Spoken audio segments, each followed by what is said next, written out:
Welcome to At the Table, where we are connecting entrepreneurs, discovering missions, and building communities with purpose, body, soul, mind, and business with Charlie and Heather. with Women in Leadership. Good morning and welcome to the table. I'm Charlie. And I'm Heather, and we absolutely love to come to you on Mindset Mondays and share what Charlie's reading to us on Sundays with these amazing books, The Mastery of Love by Don Miguel Ruiz and Career Self-Care by Minda Zetlin. Oh my gosh. These two books have been like meshing together, just dropping bombs on us, keeping us on our toes, really learning how to love ourselves and take care of ourselves in a different way. Love this. I love that too. I find that we're at chapter 7 of both books this week, and I find that in The Mastery of Love, it's teaching us how to interact in a loving way with other people. But it's also teaching us how to love ourselves and protect ourselves from the world outside. And this week, we're talking about the Dream Master. And not Dream Maker, like the song. Right. Okay. Right. Dream Master. Dream Master. And the fact that we are the masters of our own dreams, our own realities, and what that means to us as humans. And, I think about this from the viewpoint of an entrepreneur and a woman in business and a mom. And we have all these different perspectives that we bring with us. But I feel like this very first paragraph of this chapter just I love that we get to show up because we are choosing and deciding to show up as whole people. As women, we don't check things at the door when we walk through it. No. Like we are still worrying about our kids no matter what deadline we're meeting at work, right? Or in the work we're doing. So we are wearing all of those hats. And I love how we have that opportunity to choose how we're showing up. So if we're going to take time, we can, take that time to honor our own motherly instincts and then show up in a better way at work, for our clients because we take that time. It's fabulous. So it makes everything so much better, and it makes everything flow so much smoother in our own lives and the lives of the people around us. Yes. Yeah. All right. Charlie, you wanted to kick us off today. I did. So the very first paragraph of this in the Mastery of Love, chapter 7. Every relationship in your life can be healed. Every relationship can be wonderful, but it's always going to begin with you. You need to have the courage to use the truth, to talk to yourself with the truth, to be completely honest with yourself. Perhaps you don't have to be honest with the whole world, but you can be honest with yourself. Perhaps you cannot control what is going to happen around you, but you can control your own reactions. Those reactions are going to guide the dream of your life, your personal dream. It's your reactions that make you so unhappy or make you so happy. Boom. You really have the power. And, sometimes we're like, okay, but I'm going to have the emotion I'm having. You're allowed to have your emotions, but you still get to choose how you're going to show up and react to them. Exactly. Like that, the power is in your choice. And that's the only part of a situation you control is how you react to it. I recently learned that the emotion itself only lasts between 45 and 90 seconds, which can feel like an eternity when you're in a hard emotion. But if we just breathe and feel it, and then it's the residual of the emotion that we get stuck in. So that's where you can take that control back, right? Yeah, because you have control over you have control over your reactions. And when you are calm, you take a deep breath and you can decide and move forward with clarity. We have learned that a calm, decided woman is way more scary than an angry one. Super powerful. I actually had a talk with my kids yesterday about, they're like, you don't yell at us. I don't have to yell to get my point across to you. I said, when I'm yelling at you, that means I've lost control of myself. I call it being emotionally drunk. Yeah. And I don't like to be emotionally drunk. No. I don't like to be I don't drink a lot of alcohol anymore. One of the reasons is because that you don't have any control over your emotions when you're drunk, right? You're just like, and I don't like to be that emotional drunk. And then I'm crying, and then, oh, I love you so much. You're the best. Like the Right. whole process of being an emotional drunk. Well, that's what I think yelling is too. It's being drunk on that emotion. Yeah. And stuck in a reactive phase instead of like actually listening and being curious of why this situation's happening. Exactly. Yeah. It's if you can take a step back and get that perspective, it is so much better for you and everyone else involved, right? Because life's intertwined, relationships with people intertwined, right? And you have the choice and the decision. And when you're constantly in a reactive state, like even in your body, you have higher cortisol levels, like the stress hormones are kicked in, which it could go on about like all the things that does inside our bodies. It's not good, right? And so then we can't sleep at night. There's like all these things that happen. But if we can actually take that moment, take a breath, be curious, like game changer. Yesterday, I had an experience where I started getting emotional because I felt like I wasn't being listened to. And instead of reacting negatively, I told the person I was talking to, I was like, I was trying to tell you something, and you didn't let me finish, and you changed the subject. I would like to finish what I wanted to say, and then we can talk about, whatever it is. And then they interrupted me again. And I was like, okay, I guess we'll talk about this later. Bye. I love you. Right? And it's okay to have boundaries for yourself. It's like, you're not letting me have a voice right now, and I kind of need that. And your voice matters. And my voice matters. So, and it does. Yeah. And I love that you stand up for that. You're like, no. I'm trying to tell you something really important, and you're complaining about the traffic. So we'll talk about this later when you get home. Thanks. Just having boundaries, it's so awesome. I think that goes right into this next part.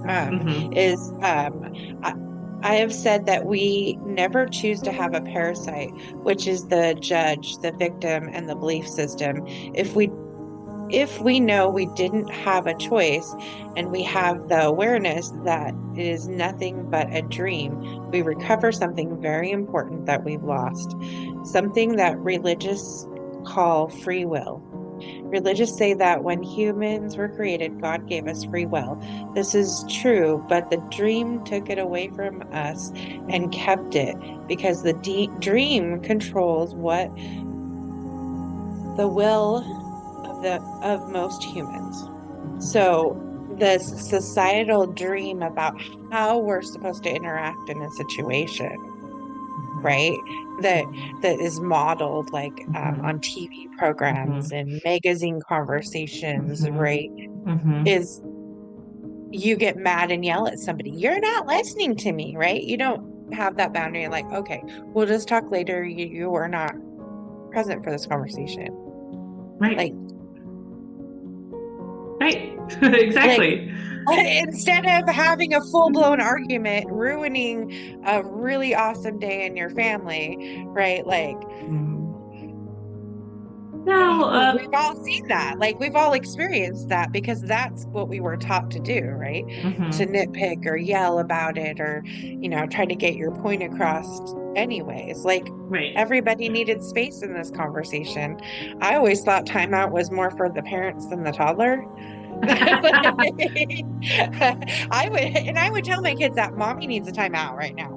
So I need you to go there so mommy can have a minute, right? Like, I need a minute to have control over me because I am the adult in this situation. I'm over it. Yeah. Yeah. And if I can't maintain control, how are you? So that's that. And I like Can I that say it's a something real quick? Sorry, talking a mile a minute today. Go. Yeah. I want to make it clear that my ending the conversation where it sat yesterday until it was my husband until he got home, because I felt like I wasn't being listened to, did not mean that I wasn't listening to him and his needs either. But I also know that sometimes he just needs that drive home to just be the drive home and not have to, think or interact about other stuff, because the drive home, it can be very frustrating. It's his decompress It's his decompress time, right? We He just don't got know off what work. He's frustrated from work, and then traffic is also frustrating and things like that. And I'm listening to this frustration, and him talking to me was not making it any better.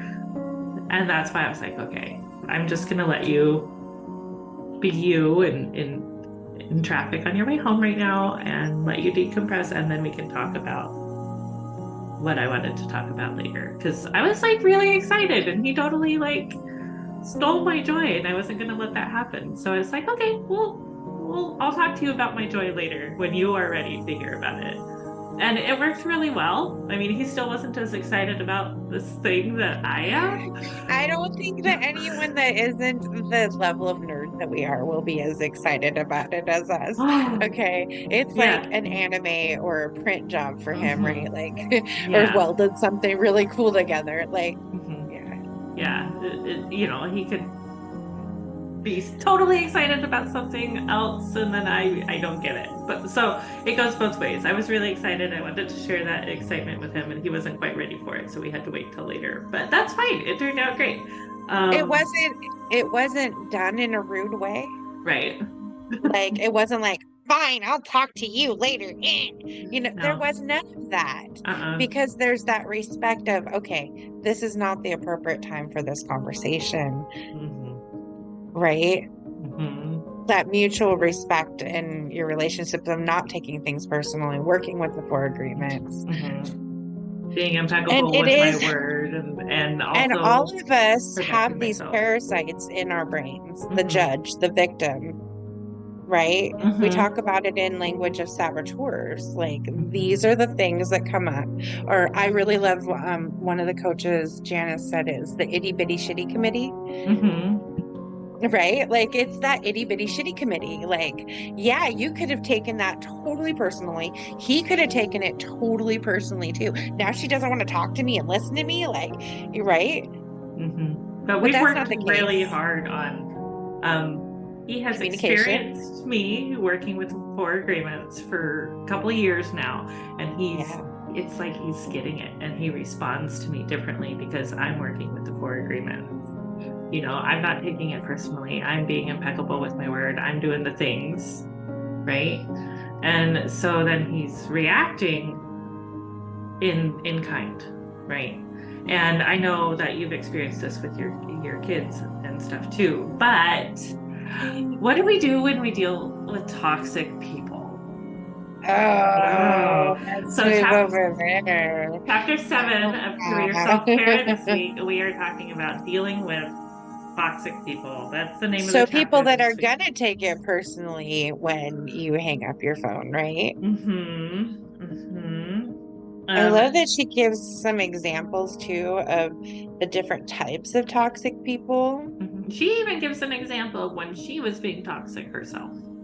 Right. Because we all have those moments. Like if we're drunk on emotions, we're probably going to be toxic. We're going to be sharing that toxicity of drunkenness, extra emotions with people. She talks about 4 different types of toxic people. There's narcissists, manipulators, passive aggressives, anger mongers, and then she talks about some long-term solutions, and then also looking at yourself in the mirror, the toxic person in the mirror, like, right? And then she gives us some exercises at the end of the chapter to try for ourselves. Let's talk for a minute about these 4 different types of toxic people. The first one being narcissists. Narcissists. I think that's a strong term in our in society right now. Like nobody wants to be the narcissist. And there's a lot of like YouTube videos and things about identifying a narcissist and how do you deal with that.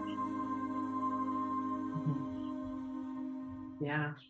And one of the interesting things is that a lot of high leadership role people, are narcissists. Narcissists tend to be viewed as more confident. And that's not necessarily a bad thing, right? But it's when it gets into that negative mindset that I'm better than you kind of attitude, that's when it gets kind of cringy and kind of like icky kind of narcissism. And it's really interesting how it can go from this person's a confident leader to this person's a narcissist. Like, it's so close. You could be viewed either way if you are those things. I think because narcissists are very confident about themselves in the process of their narcissism, that they are the natural leader that people see. Right. So they get promoted and you don't realize that they're narcissist until it's too late. Right. Like in a leadership role. And narcissists want you to respect them, but they don't care if you like them. Right? They want your respect, but they don't care if you actually like them, right? Which was part of the study that she talks about. And then another part that I found really interesting is that, let me see if I can find it again. Narcissists are obsessed with how they come across. Like, this is like true narcissism behavior, right? They are obsessed with how they come across. Most of them look great. They dress for success, and they tend to be well-spoken. Put it all together and you have a recipe for achieving high positions, like we talked about. The UCLA psychiatrist said narcissists are running the world. And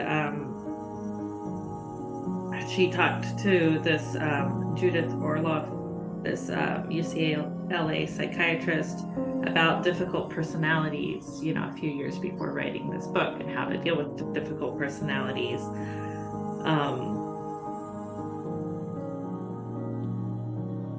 And I think that for me, dealing with somebody that I might feel is being narcissist, one, I always want to look in the mirror. I want to see what it is that I'm feeling, because if you can see it in someone else, there's a good chance that you feel that way about yourself. And then 2 is just not taking anything personally, just using the 4 agreements. It is not personal what they're doing, which is the difference between somebody being liked and respected, right? Like, I tend to not admire somebody that's going to be narcissistic, but I can see how they got to where they are. You can respect the process, you can see. And then the other thing that narcissists tend to do is when something goes wrong, they blame it on everybody else. Yeah. They never right? take responsibility. That's like a big red flag, right? They never take responsibility for things going wrong themselves because they need to look good all the time, right? They're obsessed with that. So when something goes wrong, they blame it on everybody else and they don't take that on for themselves. Which I think leads us to the next part, the manipulators. We all have manipulators in our lives. We all can be manipulators. Whether we think about it or not, we use the tactic of manipulation in our relationships every day. I mean, I've been married for 20 years. To think I have not used my feminine wiles to manipulate my husband at some point or another is just ludicrous to think that I haven't done that myself, right?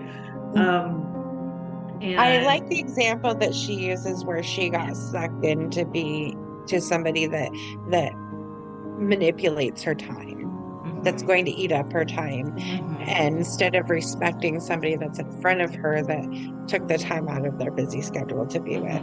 And I love that she's like, I should have set the boundary of not answering my phone. Yep. I was like, boom, right? That's one of the things that I try to do at the end of our workday, especially working from home. I shut down my computer so that it actually takes effort to like turn it back on and have it load back up, and it takes time, so I'm not drawn back to work after working hours. Because I'm setting that boundary for my family. It's like when my working hours are done, I shut down my computer and I spend time with my family, because I love my job so much. I want to keep working. Right? It is fun. I love what we are doing, but and I love the people we work with, and I want to keep doing more of that because it feeds my soul in a different way. But I have to set those boundaries so that I'm also feeding my soul and cultivating relationships in real life with my family, my husband, my kids, my extra kids, my dogs, and just being aware of those boundaries. So I like that this manipulation can take different forms. It often comes as a gossip or confidence.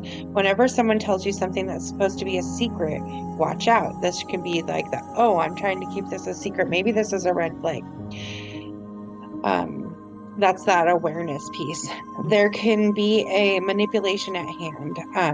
So she talks about like somebody going through a divorce and like how so-and-so's husband didn't like my husband anyways, right? Like nobody needs to share that. Right.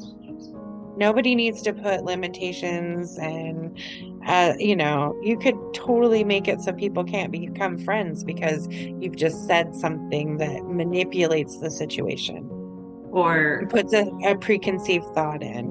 Right. And I shared a similar experience with you just a few days ago. The next piece, the next type of toxic person that we're going to talk about today is passive aggressives. Okay. And let's be honest. Okay. Most of these little things we've all been guilty of at some point or another. Okay. Passive aggressiveness. She talks about when her uncle died, her dad decided that the day of the funeral was a really great day to clean the vacuum because he didn't know what to do, right? She sees that now that he was having a hard time. He didn't know what to do, so he was fixing the vacuum because it gave him something to do. And did the vacuum need to be fixed that day? No. But what happened is there was an unspoken expectation that they were supposed to like notify him when they were ready to leave for the funeral, and nobody told him, but then somehow it was put on her to tell him, and she's like, I'm not gonna tell him. He's like, she was also upset about her uncle dying, and she didn't get, she was a teenager at the time, so she didn't get that her dad was having a hard time, and this is how he was dealing with it. And so instead of calling like downstairs or whatever, to say, hey, we're leaving. hey, we're leaving. They just left without him. So he ended up missing his brother's funeral. And for which then their passive aggressive behavior was blaming her. Yeah. And then it's carried on for years now, this miscommunication and blame and things like that has been like dragged through the mud for then years, and she's had to deal with it. So if she just dealt with it back then, she wouldn't have the pain and suffering she has today because of that, right? Right. It's like, I should have just called my dad and sucked it up because I was upset and it had nothing to do with him, right? It was like a whole thing. If I could do it again. If I could do it again. So, that's being careful, being impeccable with your word, right? Right. And not taking things personally. You can avoid this passive aggressive state. It's pretty cool how you can use the tools to avoid these things. Anger mongers. Which is the opposite of the passive aggressivers. They're all aggression all the time. I love the way she writes. The type of people I mean. They're the ones you censor yourself around. Try your best to not be the target of their wrath. The people you have to walk eggshells around. You don't say certain things in front of these people. The people who don't really accept you for who you are.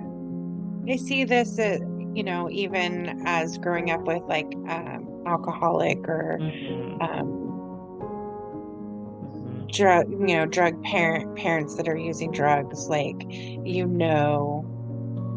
emotions are running high all the time. You just 24/7. Don't.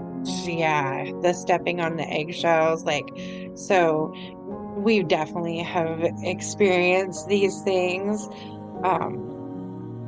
She talks about confronting them.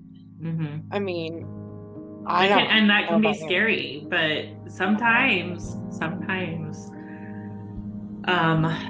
I have at times been an anger monger, and I'm so open and authentic with my kids, just like I am with you guys, that they will call me on it, you need to go take a break or something because you're not okay right now. I don't know. Not okay. Yeah. I love that we have that kind of relationship with our kids. So we've cultivated that for them to be able to say that to us, because if you haven't cultivated that and someone tells you that, you need to just go take a break. You're like, F off. F-bombs fly. And... you need to calm down, right? Don't tell me to calm down. No. It doesn't work. It does the opposite. Wide berth, walk away, don't take it personal, right? That person's obviously dealing with something. And I even might say that to someone, wow, you're having a day. Do you need a hug? I've seen Charlie do that. I've literally have witnessed Charlie do that. You're having a day. Can I give you a hug? Yeah. Or no, but thanks. Because it makes them stop, because it's definitely not a reaction that is a societal norm reaction, which is kind of sad, because if it was, when somebody's being an anger monger or a narcissist or any of these things, you kind of want to put them away, right? When the reality is they probably need to be pulled a little closer, right? They probably need a little compassion, give them a hug, and I've had people go, yes, please, with needing a hug. Yeah. And then afterwards they're like, wow, I really needed that. They're they had no just idea. Shocked. That's awesome. So I think definitely working with the 4 agreements has helped with our long-term success in dealing with these things, because we don't even pick them up now. And now, in the moment, I noticed this last week that I was able to be aware in the moment that I was having a moment, which is awesome, right? Oh my gosh, I'm having a moment. I'm sorry. I'm processing. Please don't take this personal. to not have to wait for someone to identify that for me it's a growth. Right? It is Crappy and crappy to feel the emotions. the tools that she talks about in here align really well with the 4 agreements. So I really invite you to read through this, because we can change our mindset and change our attitude and behavior and our outlook on life, so we're not doing these things, so that we are not the toxic person, but then also so we can help other people who are in that toxicity get out of it, right? Because it's emotional poison. Let's stop poisoning each other first, or stop poisoning yourself, and then you stop poisoning other people, right? It's a whole thing. And the more you're healed, the more they get to feel their own feels, right? They're not passing them off to you, and they have to sit with them themselves, and then they actually start to process them. And I love, because hurting people hurt people, but healing people heal people. She's got some really great. She's got some really great questions in here Daffy Duck that you can ask yourself if the toxic person in the mirror, right? So the questions you ask yourself: do I tell people how honest, trustworthy, or generous I am? We talk about it here on the podcast, but not on a normal topic of the conversation. Like, hey, look at all these things, I went to this charity auction and I spent X amount of dollars and I got, it can look any number of ways. She said that a developer building homes put up a sign that said the homes were built with integrity, which to her meant that it seemed like a signal that the opposite was true. It's like red flag, right?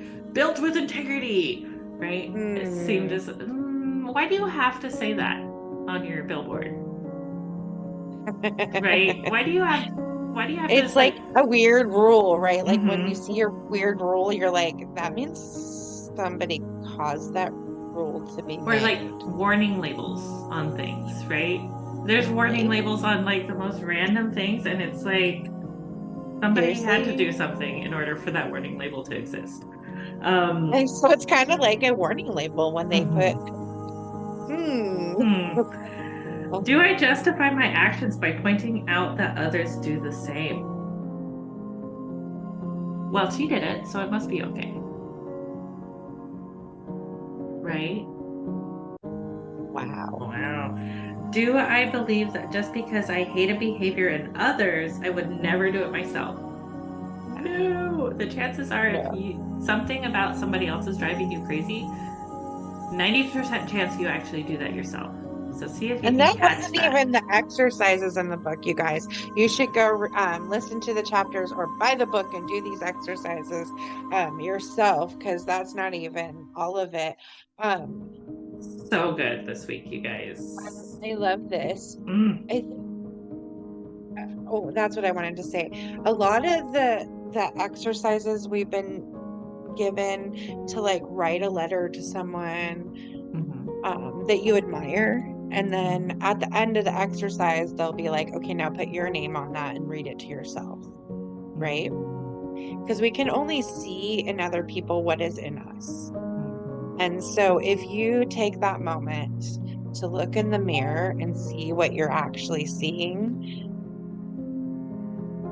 and why you're feeling it, it's a game changer. Right?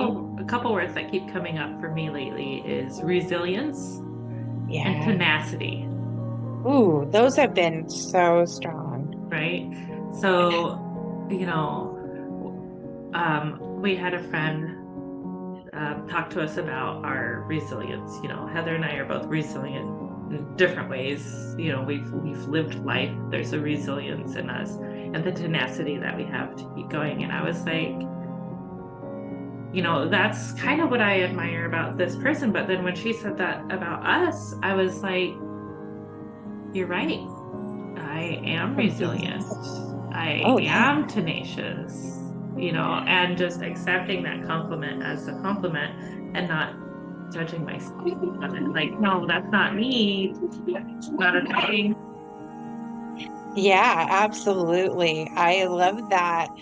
sitting in that and really accepting those things about yourself that you can actually acknowledge for yourself. Like, look at your life and look at how resilient you are to come through everything you've gone through, to the tenacity to keep showing up in a different way. Because some people, if they don't start and just keep putting one foot in front of the other, and they look at how far they have to go and get overwhelmed and just stop and sit down on the journey, then stay there. So if you are actually using your resilience and your tenacious abilities to show up in life every day and just keep doing the next right step, you'll be amazed. Eventually you will be amazed, right?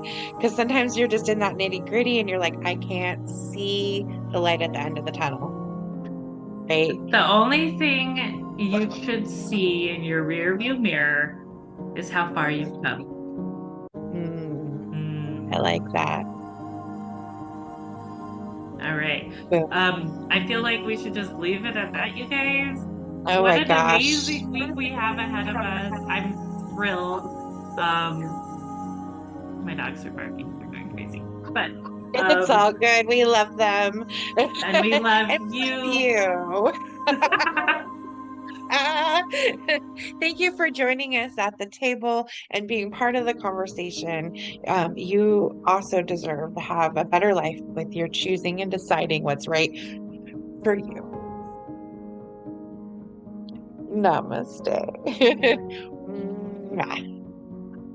Bye. House of the Quarter info coming up next.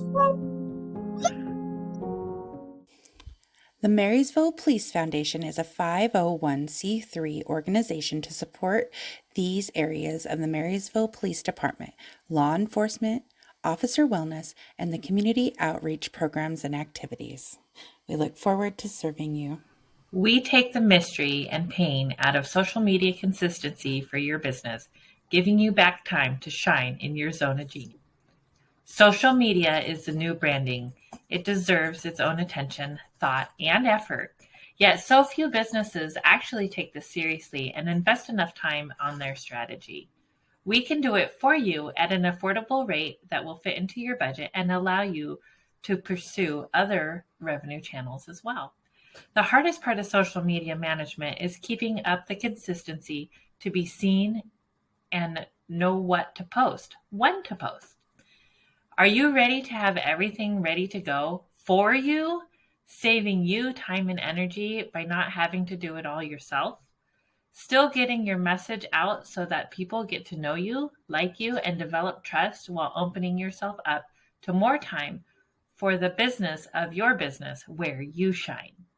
Working with Women in Leadership, BSMB LLP, is a unique experience that bridges the gap from face-to-face to virtual relationship marketing. Not only do we love to help you shine on social media, we love to share tools to help you grow with us, body, soul, mind, and business. Check out our podcast and YouTube channel for Mindset Mondays, Social Media Training Wednesdays, business interviews and special topics on Fridays, and weekly readings on Sundays. To schedule your consultation or podcast interview, head to our website, www.womeninleadershipbsmb.com. Our weekly readings on Sunday, our podcast, Mindset Monday, social media training with Heather on Wednesdays, guest interviews, and special topics on Fridays. Thank you for joining us. Find out more and schedule with us online at www.womeninleadershipbsmb.com, where you have a spot at the table. Thank you for joining in on the fun. Be sure to like and subscribe for more.